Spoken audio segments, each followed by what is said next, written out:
Nous avons tous le droit de vivre de notre projet. C'est d'ailleurs ce que j'ai fait moi-même il y a plus de 17 ans, passant de l'univers des nouvelles technologies à fondatrice de médias engagés.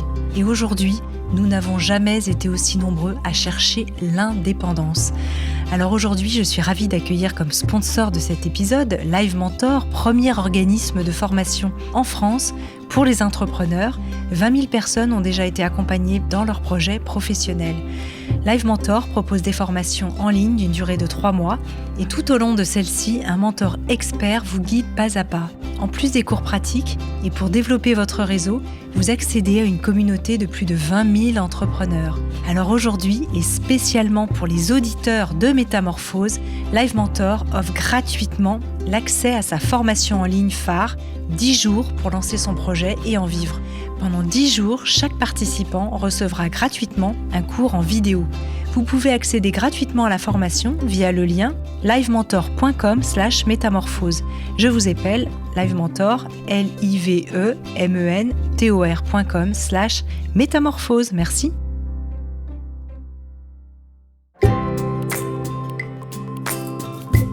Bonjour et bienvenue dans Graines de Métamorphose, le programme à destination de la nouvelle génération pour faire germer les consciences. Cette semaine, Claire-Marie Germain accueillera des personnalités inspirantes qui vous donneront les clés pour grandir en bienveillance et en conscience.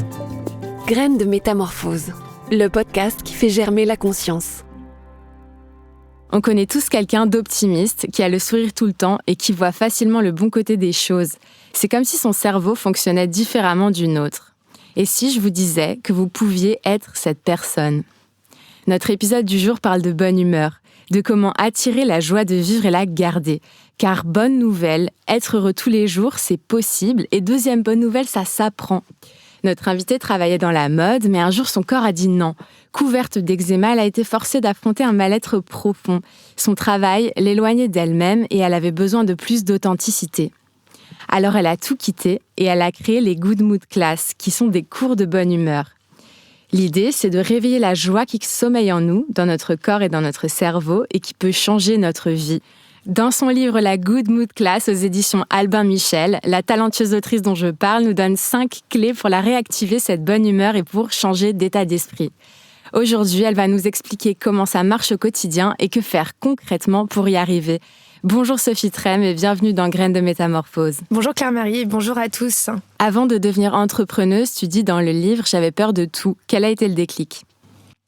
Je pense que tout est une histoire de conditionnement. Notre éducation, notre façon de vivre, de voir les choses. J'ai toujours pensé que j'étais de nature un peu peureuse. J'aimais pas les grands 8, j'aimais pas trop l'inconnu. En fait, aujourd'hui, avec beaucoup de recul, je sais que j'avais plus peur de la peur en elle-même. Donc, je pense qu'aujourd'hui, j'ai traversé cette peur et c'est cette peur qui m'a permis de comprendre que finalement, on imagine beaucoup de choses souvent qui n'existent pas. Donc en fait, les humeurs en général, pour moi en tout cas, on voit plutôt ça comme des émotions passives, subies. Et là, tu me parles de peur comme si c'était vraiment quelque chose que tu avais subi. Mais en fait, pour toi, la bonne humeur, c'est un choix en fait. Alors, je pense que je me protégeais énormément parce que comme justement, j'étais de nature un peu control freak en fait, tout simplement. J'aimais que les choses se passent bien, j'aime que les choses soient bien faites.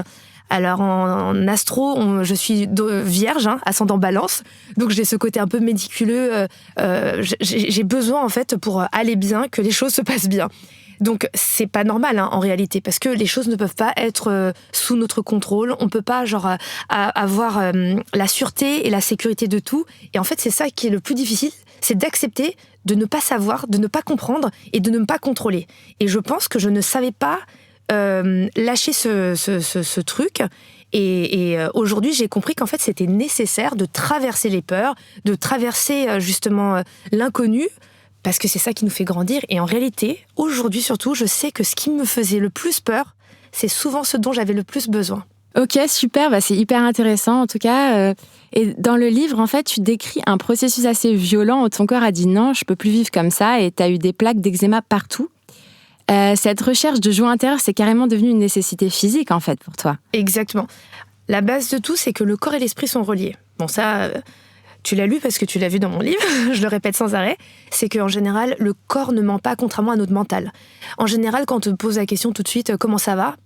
D'office, on a souvent tendance à dire, ouais, ça va. Alors qu'en réalité, t'as super mal au dos, t'as passé une sale journée, parce que par mimétisme, tu sais que c'est pas bien de dire que ça va pas. Alors que ton corps, lui, il va pas te mentir. Si tu as mal quelque part, c'est parce que quelque part, ton état psychique va pas bien. Parce que quand tu vas bien mentalement, tu vas bien physiquement. Et quand tu vas bien physiquement, tu vas bien aussi mentalement. Et c'est pas toujours le cas. Et c'est pas facile d'être toujours au top. Parfois, même plutôt impossible, je dirais. Mais ce sont des indicateurs. Quand ton corps te lance des signaux, moi, je dirais même que c'est plutôt presque bon signe. Parce que ça veut dire que, on est vivant. Ça veut dire qu'on ressent encore. Parce que parfois, souvent, les gens, quand ils se retrouvent bloqués, quand ils ont... tout à coup, ils sont alités parce qu'ils ont le dos bloqué. Souvent, les gens me disent « Ah, mais je sais pas ce qui m'est arrivé. Du jour au lendemain, je me suis réveillée et je pouvais pas me lever. » Sauf qu'en réalité, rien n'arrive du jour au lendemain. Jamais. C'est que cette douleur, elle a dû commencer quelques mois avant et on n'a pas fait attention, on l'a mise de côté. De la même façon qu'il y a des choses dans la vie qui peuvent nous agacer, nous énerver. Tu peux avoir un problème avec quelqu'un, mais le fait de le prendre sur toi, tu vas prendre sur toi cette douleur psychique et elle va venir se manifester physiquement. Et ce qui est formidable, c'est que par rapport à la douleur, à l'endroit où tu as mal, tous tes organes peuvent te donner des informations. En métaphysique, on va dire que justement, chaque organe est relié aussi à des émotions. En médecine chinoise aussi. Par exemple, quand tu fais une crise de foie, c'est relié à la colère. Quand tu as mal au ventre, on dit qu'il y a peut-être quelque chose que tu n'as pas digéré, et pas seulement de manière alimentaire. C'est pas que le plat de midi qui n'est pas passé, c'est peut-être une discussion, c'est peut-être une dispute, c'est peut-être un événement, un échec entre guillemets. J'ai un échec entre guillemets parce qu'il n'y a pas d'échec, en réalité c'est des apprentissages. Mais quelque chose que tu as mal vécu et que tu as vécu comme un échec qui te reste sur l'estomac. Ok, et du coup c'était quoi pour toi ? Parce que du coup, tu as eu ce problème avec ton corps et tu t'es dit, il faut que j'aille vers cette recherche de joie intérieure, c'est ça ? Techniquement, moi, la joie, je crois que je l'ai toujours eue. Mais j'étais très, très stressée et très angoissée. Donc c'est ça qui était très ambivalent chez moi. J'ai toujours été très positive et optimiste. J'ai toujours été très joyeuse, très fun. Ça, c'est mon truc. Par contre, c'est toujours à double tranchant. Quelqu'un de très fun et de très joyeux, ça peut être quelqu'un de très déprimé et très nerveux. Et moi, j'avais exactement ça. J'avais ce truc, je monte très vite, je descends très vite. Mais quand je descends tellement bas que plus personne me reconnaît. Et ça, je le montrais pas, parce que je voulais pas montrer mon mauvais côté. Et j'ai appris par la suite que, en fait, c'est toi. Déjà d'une, c'est parce que c'est ton mode de fonctionnement, et il faut en avoir conscience. Et puis après, dans le principe de la médecine chinoise et de la philosophie chinoise, on appelle ça le yin et le yang. Qui peut le plus, peut le moins. Quand, en fait, tu vas d'un extrême très chaud, tu es capable d'aller dans un extrême très froid. C'est comme l'amour et la haine. C'est un peu le même vecteur, mais qui est orienté d'une façon différente. Et une fois que tu comprends que c'est, entre guillemets, normal, tu le vis un peu mieux. Parce qu'avant, au début, c'est comme tout. Tu te connais pas, tu ne sais pas, et tu as l'impression que les autres vivent pas la même chose que toi. Personne te dit qu'il est mal ou qu'il a des ténèbres au fond de lui. Et t'as l'image aussi que les gens ont de toi. Mais t'es la fille joyeuse, t'es la fille sympa, t'es celle sur qui on peut toujours compter. Il y avait ça qui était une réalité, sauf que l'autre réalité, j'étais la meuf qui avait tout le temps de l'eczéma. Ça, pour le coup, tout le monde le savait. J'étais la meuf, qui allait tout le temps chez le dermato. J'ai fait des protocoles de dermatologie pour tester des trucs qui n'existaient pas encore en France, qu'on allait faire en Belgique. J'étais vraiment une des premières sur toutes les listes de recherche de dermatologie. Et après, l'eczéma que j'ai eu, il est de naissance. Donc en fait, il y a vraiment, en termes de maladies de peau, d'allergies, deux catégories. Tu as les maladies qui arrivent à ta naissance, donc ça veut dire qu'il y a une grande partie héréditaire, donc c'est ton ADN génétique. Tu peux rien y faire, c'est comme ça. Mm-hmm. On arrive avec ce qu'on peut, avec ce qu'on a, ce que nos ancêtres nous ont légué. Ouais. Merci d'ailleurs pour l'eczéma, parce que c'est un truc de famille, évidemment. Et après, tout le monde on va dire, ne l'amplifie pas, ou tu l'as en toi, mais tu peux ne pas le développer aussi. Ouais. Et ensuite, tu as des allergies ou des problèmes de peau qui vont venir à des moments de ta vie qui vont être contractés par des émotions très fortes, des chocs émotionnels, des traumas. Ok, d'accord. Et du coup, dans tout ça, pourquoi tu t'es tournée vers la bonne humeur ? C'était quoi le déclic pour faire des Good Mood Class ? C'est une idée quand même assez innovante, surtout en France où, comme tu dis dans le livre, les gens ils ont tendance à se plaindre beaucoup. Et du coup, qu'est-ce qui a créé ça ? Alors, en fait, premièrement, j'ai jamais pensé que j'allais faire des gourmets de classe. Hein. Alors là, jamais de la vie. Je bossais dans la mode, après j'ai bossé dans la tech, je faisais de la créa. Et en fait, c'est au sein de mon dernier job, je bossais dans une start-up et ça tirait toujours sur sur la corde. Tout le monde était toujours dans le speed, on est toujours dans le rush. Et en fait, ce stress que je voyais que j'avais eu dans la mode, cette mauvaise ambiance, cette mauvaise humeur où on traitait mal les gens, où on vivait tous mal, on commençait à être stressé, tendu. J'avais l'eczéma qui revenait. Je me dis, mais c'est pas possible, le film, il recommence. En fait, c'était pas à cause de la mode, parce que, en fait, avant, moi, je mettais ça sur le compte du milieu. Et là, je m'aperçois que je suis dans un autre milieu, et finalement, c'est pareil. Et je me dis, bon, bah alors, qu'est-ce qu'on peut faire pour que ça aille mieux ? Et je me rendais compte que, déjà, en général, j'ai remarqué un truc, quand t'es sympa avec les gens, t'as plus de chances que les gens soient sympas avec toi. Et du coup, les gens me demandaient, au sein de mon job, comment tu fais pour obtenir que le mec, il te développe cette application alors qu'il a une tonne de taf ? Alors que moi, j'ai pris un ticket, j'ai suivi tous les process, je lui ai mis la pression et le gars, il me répond pas. Et moi, je lui ai dit, tu sais quoi, essaye d'être sympa. Tu vas voir, peut-être qu'il va te répondre et avec un peu de chance, tu sais quoi, il fera ce que tu lui as demandé. Et en fait, c'est tout con, mais quand t'es sympa, t'as quand même plus de chance. Attends, après, il y a une différence entre sympa et être con. Hein. Genre, le but, c'est pas de dire oui à tout, c'est d'être sympa, tout simplement. Une bonne attitude, quoi. Ouais, moi j'ai un principe, c'est ne fais pas à autrui ce que tu n'aimerais pas qu'on te fasse, ou fais à autrui ce que tu aimerais qu'on te fasse. Donc du coup, quand quelqu'un est en galère en face de moi, je me dis qu'est-ce que moi j'aurais aimé peut-être qu'on fasse pour moi, quoi. Ouais, ok, je vois très bien. Donc la bonne humeur, ça fait partie de ça, puisqu'être de bonne humeur, du coup, c'est avoir une bonne relation à l'autre, être dans la gentillesse, être dans la positivité, quoi. Pour répondre à ta question, en fait, comment ça s'est passé, c'est en fait mes anciens boss qui m'ont appelé The Chief Good Mood Officer, parce qu'ils voyaient que j'essayais de toujours trouver des trucs pour que l'ambiance soit plus sympa. Je créais des événements, je faisais des films, je faisais En fait, j'essaie de créer une ambiance un peu sympathique et conviviale et pour qu'on comprenne dans notre équipe qu'on était tous ensemble. Et j'ai remarqué qu'en général, quand les gens s'amusent, tout se passe mieux. Parce que déjà, l'ambiance, la fréquence énergétique, elle est différente. Du coup, d'une personne de bonne humeur, en général, t'as un petit groupe qui est de bonne humeur. Et avec un peu de chance, si t'as un petit groupe de bonne humeur, tu vas prendre toute la majorité. Et à l'inverse, il y en a un qui va pas bien, t'as un petit groupe qui va pas bien. Et quand t'as un petit groupe qui va bien, t'as toute la boîte qui va pas bien. Ouais. Et du coup, j'essayais de prendre un petit bout et de me dire, écoute, tout ce qu'on peut prendre. Et quand les gens, en fait, s'amusent, ils ont envie de trouver des solutions. Ouais. Ils ont envie d'aller... En fait, et le temps passe vite. Et c'est beaucoup plus sympathique pour tout le monde. Ok, super. Du coup, être de bonne humeur, c'est pas facile tous les jours. Tu proposes 5 clés pour y arriver. Est-ce que tu peux me dire quelles sont ces clés ? Et après, on peut rentrer plus en détail, mais déjà pour avoir une vision globale du truc. Bien sûr. Alors déjà, je souligne ce que tu viens de dire, que d'être de bonne humeur, c'est pas facile. Et parfois, c'est pas possible. Hein. C'est juste que, justement, quand tu ne vas pas bien, je pense que la bonne humeur, c'est comme une fréquence à laquelle tu peux transformer. D'ailleurs, transformer, métamorphose, c'est vraiment dans le même état d'esprit. C'est comment, tu passes d'un état à un autre.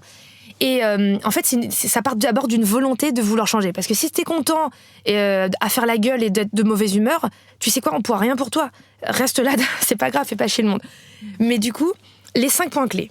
La posture, le premier point. En gros, c'est le corps, le mouvement. Le point numéro 2, c'est la respiration, qui est la nécessité vitale première. Ensuite, l'instant présent. C'est la seule réalité qui existe, celle dans laquelle on a tendance un peu à oublier, parce qu'en général, on pense toujours au passé ou au futur. Alors que le seul moment où tout est possible, c'est maintenant, tout de suite. Tu vas arrêter le podcast, on arrête le podcast et c'est fini. Le point numéro 4, c'est la pensée positive. Mais j'ai dit pensée positive comme j'aurais pu dire pensée négative, c'est-à-dire pensée tout court. En revanche, la pensée, elle a toujours une action, parce qu'elle va se transformer par le biais de l'action. Et une pensée sans action, en fait, finalement, ça sert à rien. Ensuite, c'est pas que ça sert à rien, c'est que finalement, il y a toujours une conséquence qui se fait par une action ou non. Tu penses à quelque chose et tu ne le fais pas, il n'y a pas de transformation. Oui. Point numéro 5, l'acceptation. Sûrement ce qu'il y a de plus difficile, c'est que s'accepter comme on est, parce que parfois on aimerait être différent, être né différemment, mais en fait au final c'est très difficile d'accepter qu'on ne sera que ce qu'on est toute notre vie et qu'il faudra faire avec en réalité. Et que finalement une fois que tu acceptes qui tu es, t'as plus de facilité à accepter les autres et apprendre à accepter que les choses se passent comme elles se passent et pas forcément que comme tu veux. Alors ça c'est la chose la plus dure, parce qu'on croit toujours que les choses elles doivent se passer comme on en a envie, alors qu'en réalité, quand ça se passe pas comme tu veux, c'est une réalité qu'il faut accepter si tu veux avancer. Super, oui, je vois bien ça puisque je suis arrivée 10 minutes en retard pour le podcast. Donc, en effet, j'ai pas pu contrôler la réalité. Je vois très bien un peu cet aspect acceptation. Au final, on contrôle ce qu'on fait, on contrôle pas les résultats en fait de tout. Exactement. Et après, les choses, clairement. tu vois, j'ai un truc avec l'âge, mon grand âge, j'ai appris, c'est que les choses se passent toujours comme elles doivent se passer. C'est que quelque part, tu devais arriver avec ces 10 minutes de retard. Ouais. Et aussi, pourquoi ? Parce que peut-être que justement ça t'apprendra, peut-être que tu te diras la prochaine fois je prendrai 1 heure à l'avance pour ne pas être en retard. Peut-être le fait que tu arrives en retard a fait que du coup on a parlé beaucoup plus vite en se disant les choses parce que on avait envie de presser les choses, on n'en sait rien. Et puis c'est pas grave. Ouais, non, mais tout à fait. Ça change pas la tournure de la vie, quoi. Certainement pas. Mais en tout cas, c'est super de t'avoir là, de discuter avec toi. Donc si on reprend point par point, tu parles d'abord de posture. Ça m'a fait rire quand j'ai lu le livre. Perso, ça m'a fait penser à ma grand-mère qui me disait tout le temps « tiens-toi à droite ». Et du coup, elle avait raison. Exactement. Alors, le corps, il est très bien fait. Pour fonctionner, il a besoin de mouvement. Il est fait de chair, d'os, de sang, d'articulation. Et en fait, pour que ton corps et ton organisme et tes organes fonctionnent bien, il faut que le sang circule. Et pour que le sang circule, il faut que tu bouges. Et en fait, pour que tu bouges et que tout fonctionne bien, il vaut mieux que ton corps soit le plus aligné possible, donc être droit. Après, pas comme un soldat, mais être dans le mouvement, faire circuler. Et après, mentalement aussi, bouger, c'est-à-dire que, par exemple, justement, ne pas rester accroché à des idées reçues ou à quelque chose de négatif quand, par exemple, ça s'est pas passé comme tu veux. Ah, mais pourquoi ça a pas marché ? Ça va être resté, ça a une posture mentale qui va faire que, tu vas être dans la stagnation. Bouger, c'est-à-dire, ça marche pas comme ça, comment je peux faire autrement ? Ouais, voilà, c'est exactement ça, en fait. C'est qu'on voit dans ton livre et dans ce que tu dis maintenant, c'est en fait la posture physique, pour toi, est tout à fait liée à la posture mentale. Et t'écris que la posture corporelle nous permet d'être alignés avec nous-mêmes, en accord avec nos valeurs et nos émotions. Donc, on voit vraiment ce recoupement entre le corps et l'esprit. Et du coup, ma question, ce serait, pour toi, comment ça se fait qu'une bonne posture influe sur les mécanismes de notre cerveau pour nous rendre plus heureux ? Comment ça se passe, tout ça ? Je pense que c'est assez simple, finalement. Pour le coup, il n'y a rien de plus logique et scientifique. C'est des paramètres qu'on va cocher. Si tu es en bonne santé, en général, tu vas avoir un état d'esprit plus ou moins équilibré. C'est comme une plante. Si tu lui mets du soleil et de l'eau, et qu'elle est au bon endroit, elle va pousser. Ouais. Si il pleut et qu'il fait froid et qu'il y a de la grêle, elle risque de prendre un peu cher. Mais ça ne veut pas dire que c'est mort. On va fluctuer selon la météo. Et c'est pareil pour notre état d'esprit, c'est pareil pour notre organisme.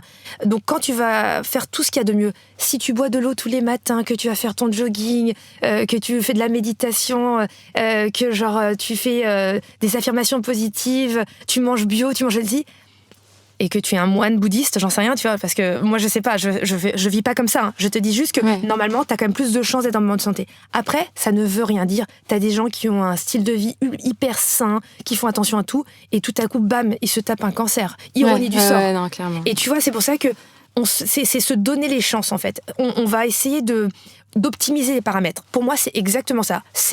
Quand tu conditionnes en optimisant tes paramètres, t'as plus de chances d'aller mieux.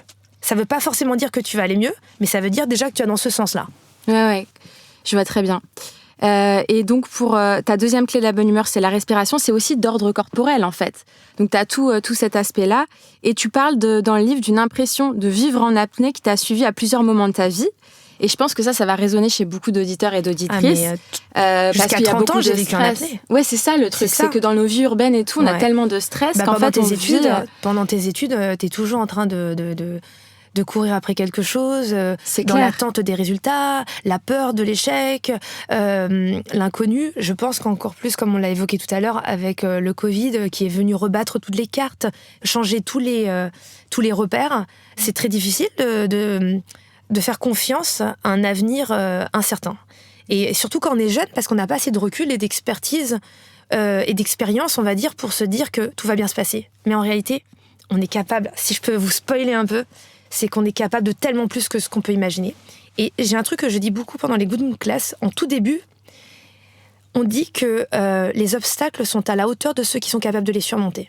Donc si tu pars de ce principe, tu te dis, ok, c'est que si cet obstacle est face à moi, c'est que je suis capable et je vais tout faire pour, ou pas, bien entendu, mais si tu pars de ce principe, tu prends un cheminement beaucoup plus optimiste. Ouais. Et pour revenir à la respiration, comment toi, t'as pris conscience de ta difficulté respiratoire Et comment tu t'en es sortie ? Enfin, comment tu t'es dit à un moment donné, mais on s'arrête là, je respire pas. Je savais pas jusqu'à ce que les médecins ou les thérapeutes me le disent. Je vivais en apnée. Et alors, maintenant, en faisant de la médecine chinoise, je sais qu'en fait, les problèmes de peau sont reliés en fait aux poumons. Donc, chaque organe, comme je te disais tout à l'heure, par exemple, la colère, ça va être l'émotion du foie, et le foie est relié aux yeux. Donc, par exemple, si quelqu'un qui a les yeux rouges ou quelqu'un qui a les yeux un peu jaunes, souvent, ça veut dire qu'il a une colère ou justement un foie qui est un peu inflammé. Et de la même façon, les problèmes de peau sont reliés aux poumons. Et moi, je sais que je suis née avec l'eczéma et de l'asthme. J'ai traité l'asthme quand j'étais petite, donc j'ai un terrain un peu fébrile au niveau de la respiration. Mais je savais pas que je respirais pas, tu vois.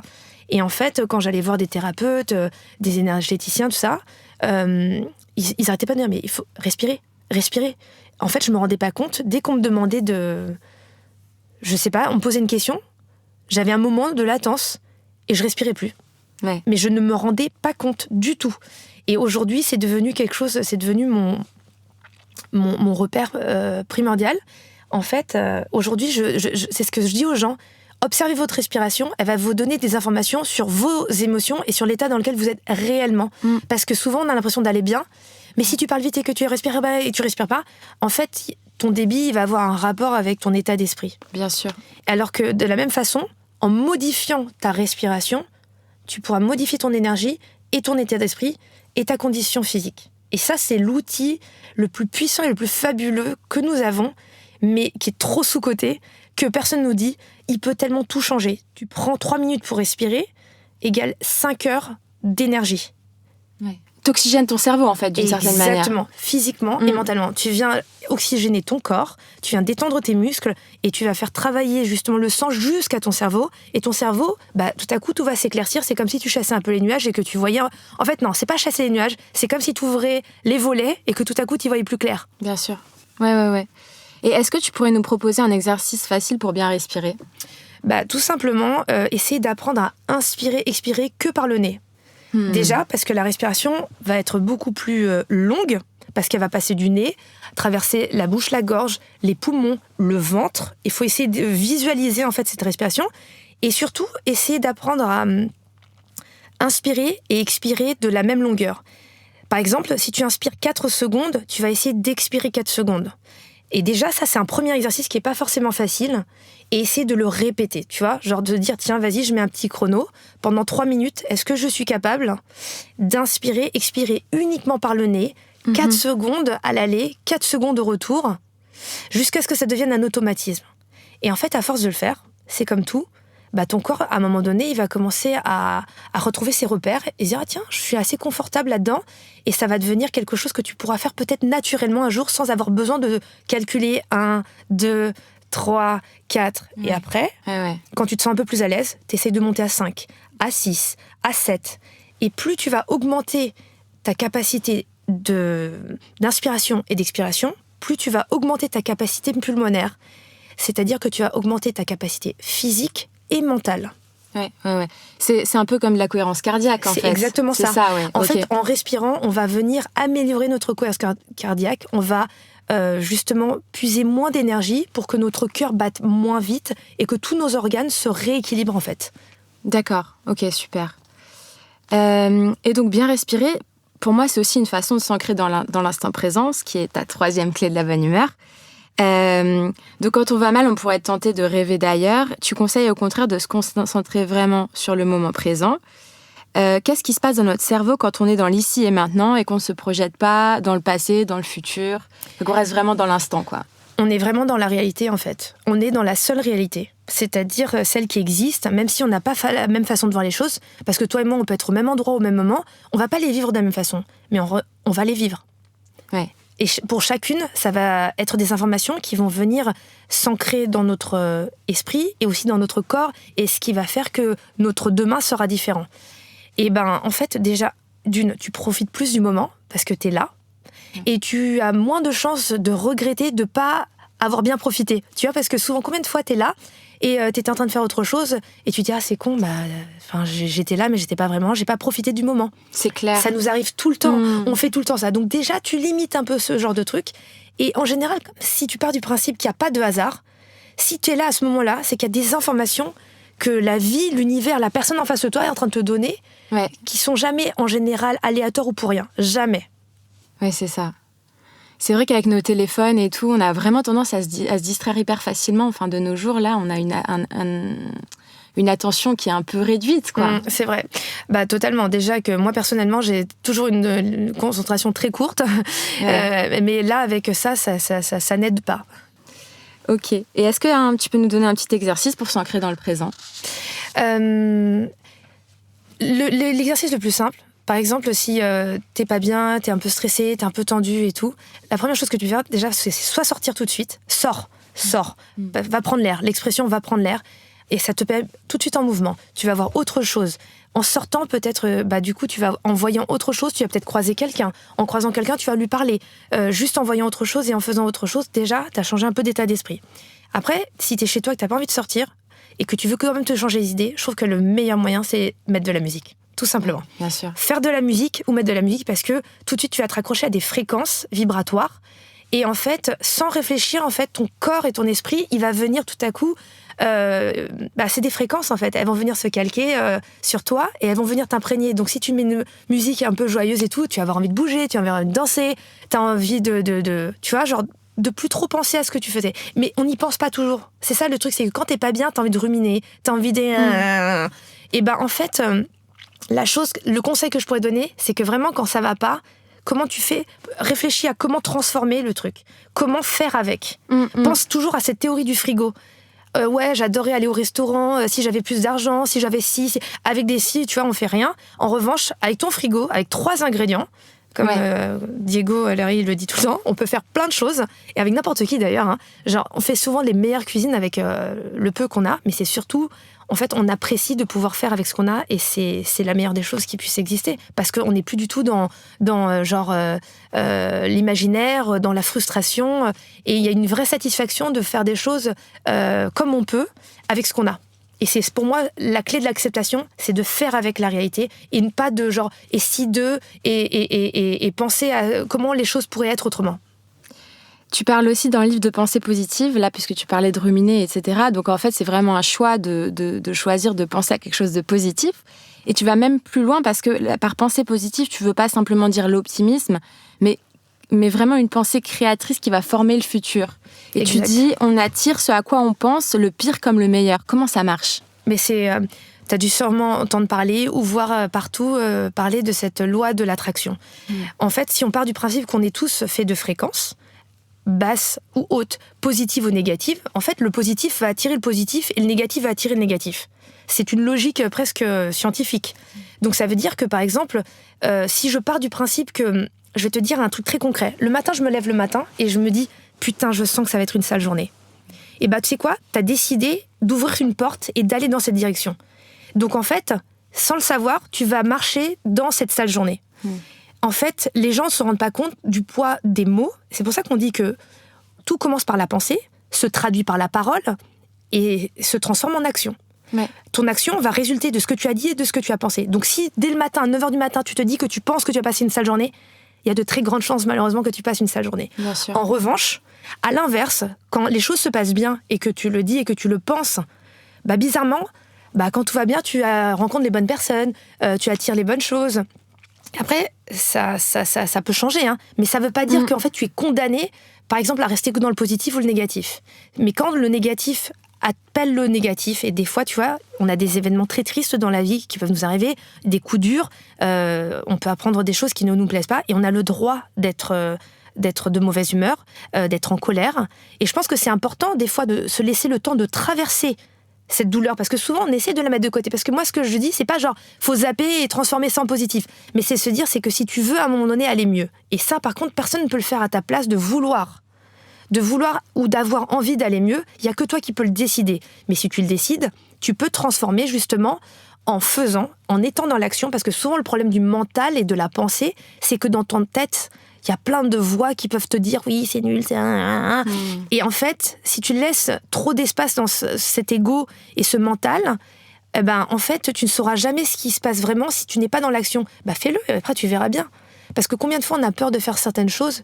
On a peur de rater, on a peur de ne pas réussir, on ne sait pas de ce qui pourrait en découdre. Alors qu'en réalité, tu le fais, et puis si ça marche pas, ça fait quoi ? Et si ça marche, tant mieux. Ouais, mais t'écris carrément, en fait, quand on veut très fort quelque chose, il suffit d'y croire et de prier. Pour moi, ça a été vraiment un peu une révélation de lire ça dans ton livre, parce que je trouve ça génial, mais ça paraît presque trop beau pour être vrai. Est-ce que tu peux nous donner un exemple où ça a marché pour toi ? Ah mais carrément, mais j'en ai eu tellement. En fait, moi je dis ça parce que c'est ce que ma grand-mère me disait.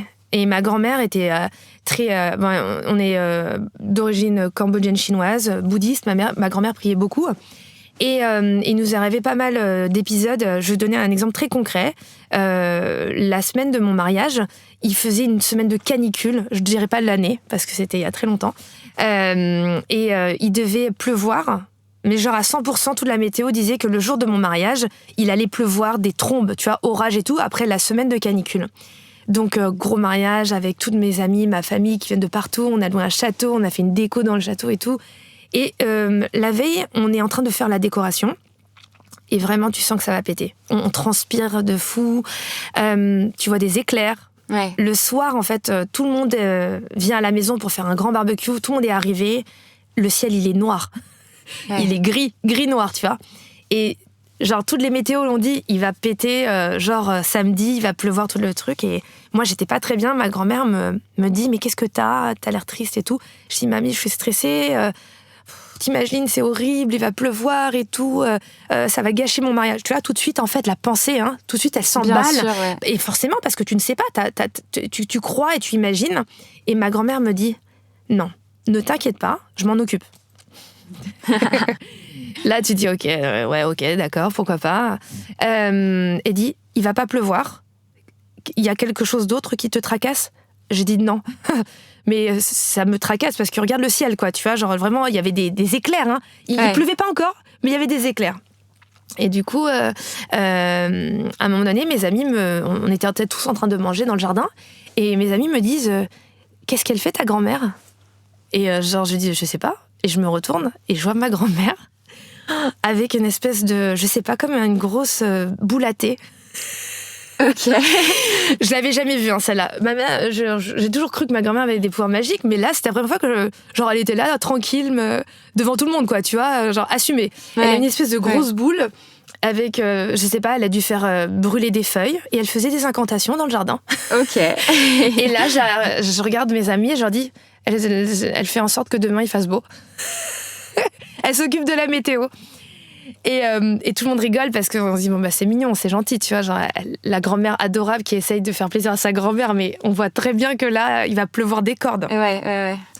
Et toute la nuit, j'arrive pas à dormir, je dors même pas 2 heures, parce que vraiment, je te jure, mais comme dans un film, tu vois, genre, tu vois les éclairs, les orages, et je me dis, putain, dans 2 heures, mon mariage, ça va être dégueulasse. Ça va être, tout le monde dit toujours, ouais, mariage plus vieux, mariage heureux, oui. C'est pour te consoler, mais c'est pas vrai. Et surtout, nous, on avait toute notre déco qui allait être pourrie dans le jardin et tout. Et en fait, on se réveille le matin, et gros soleil de ouf, mais pas l'ombre d'un nuage, rien. Et là, je me réveille et je vois ma grand-mère, et je lui dis, mais c'est marrant, mamie, il a pas plu. Et elle me dit, mais je t'avais dit que je m'en étais occupée. Et en fait, mes amis sont arrivés, ils avaient tous dormi dans des villes à côté. Ouais. Il avait plu toute la nuit. Ah ouais. Partout, sauf au-dessus de chez nous et au-dessus du château. Et à 5h du matin, à la fin du mariage, il a plu, mais des trombes. Mais quand je te dis des trombes, mais j'ai cru qu'on allait inonder le château. Ouais. Elle avait réussi à repousser le truc.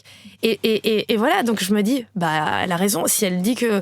Et en fait, je pense que, tu vois, il y a un alignement de ton corps et ton esprit. Quand tu crois à quelque chose très très fort, en fait, tu vibres de ton cœur.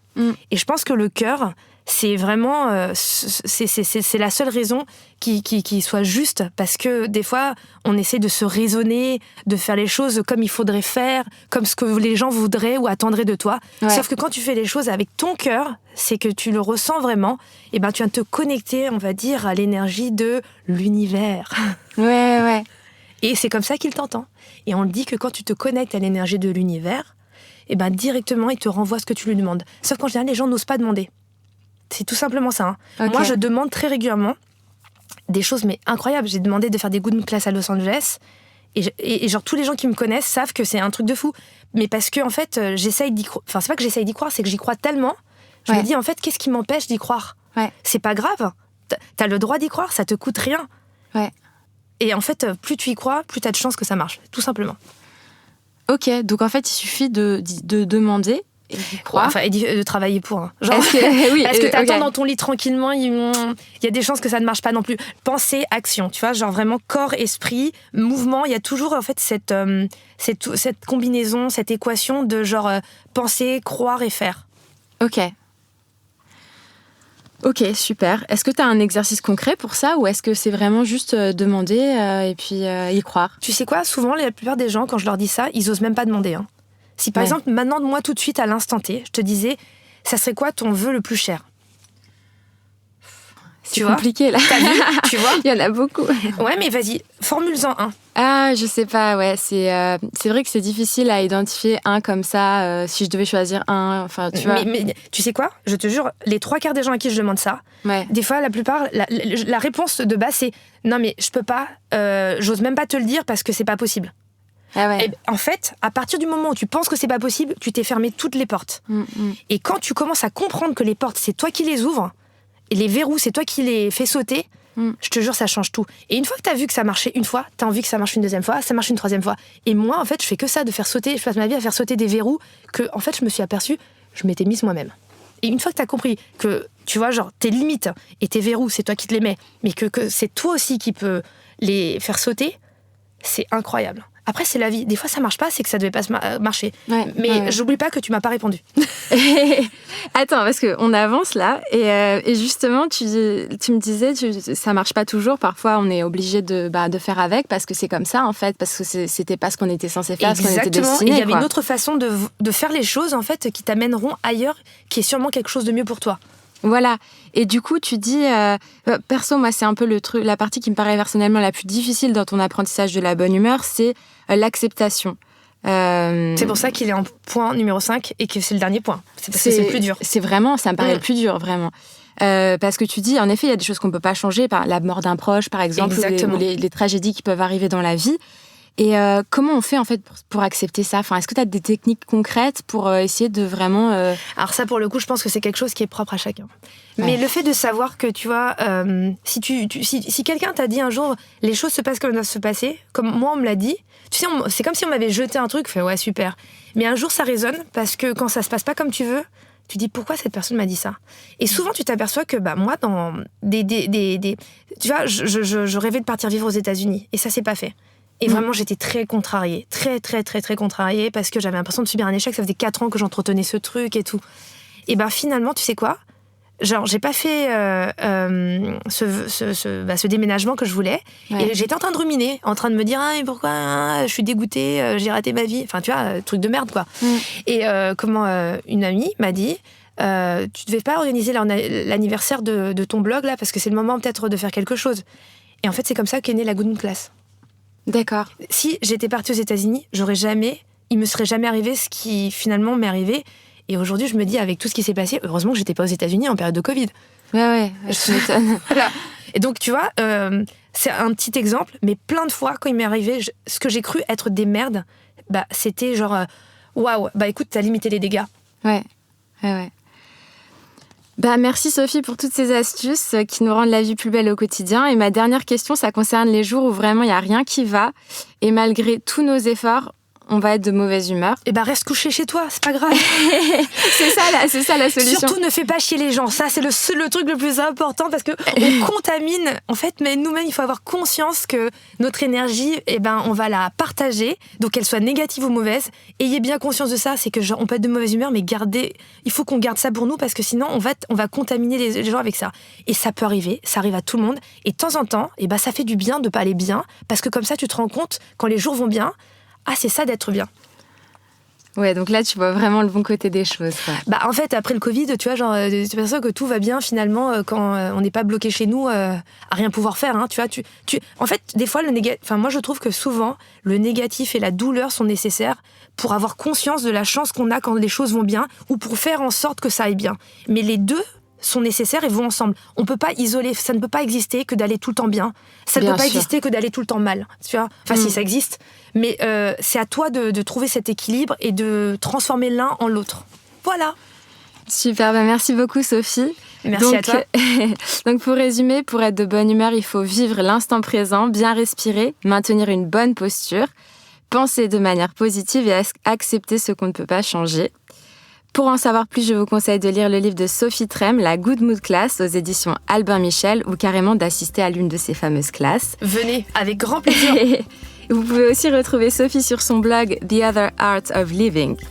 Je vous souhaite à toutes et à tous une bonne journée et surtout une journée pleine de bonne humeur. Merci. Merci d'avoir écouté cet épisode. S'il vous a plu, n'hésitez pas à aller vous abonner directement au podcast sur votre plateforme d'écoute préférée. Il vous suffit de taper Graines de Métamorphose dans la barre de recherche pour le retrouver. Vous pouvez aussi nous suivre et découvrir les actualités du podcast sur notre Instagram, Graines de Métamorphose. On se retrouve la semaine prochaine, même jour, même heure. Et en attendant, c'est Anne et ses invités qui vont vous nourrir avec de nouveaux épisodes de Métamorphose, le podcast qui éveille la conscience. Graines de Métamorphose, le podcast qui fait germer la conscience.